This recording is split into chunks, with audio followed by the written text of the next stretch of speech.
Hindi naman nagpahuli sa mga malalaking partido ang iba pang mga kandidato sa pagkasenador. Ang kanilang mga plataporma, alamin sa report na ito. Sa literal na pagtakbo patungong Senado, idinaan ng makabayan senatorial candidate na si Teddy Casino ang simula ng kanyang kampanya. Ito raw ang kanyang mag-iistilo habang isinusulong ang reforma sa lupa, permanenteng trabaho at pagpapababa ng presyo ng mga bilihin.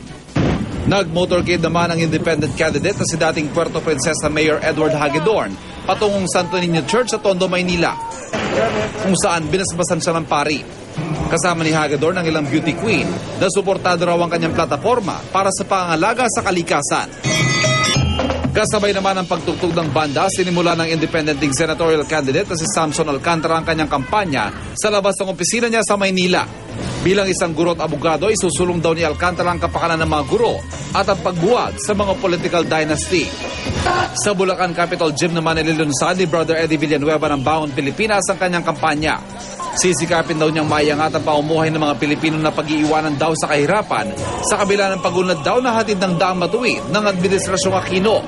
Nasa Cebu naman sina Christian Señeres at Baldomero Falcone ng Democratic Party of the Philippines para sa paglulunsad ng kanilang kampanyang nakaangkla sa platapormang Digital People Power. Hindi nakadalo sa paglulunsad ang kandidato ring si Greco Antonius Beda Belhica. Sa Biyernes, February 15 naman ang proclamation rally ng Angkapatiran sa Lipa City sa pangungunan ni Rizalito David, Attorney Marwil Yasos at John Carlos o JC De Los Reyes. Ang mga independent candidate ding sina Rick Penson at Ramon Montaño wala pa namang inanunsyong proclamation rally. Para sa saksi, Ivan Mayrina nag-uula.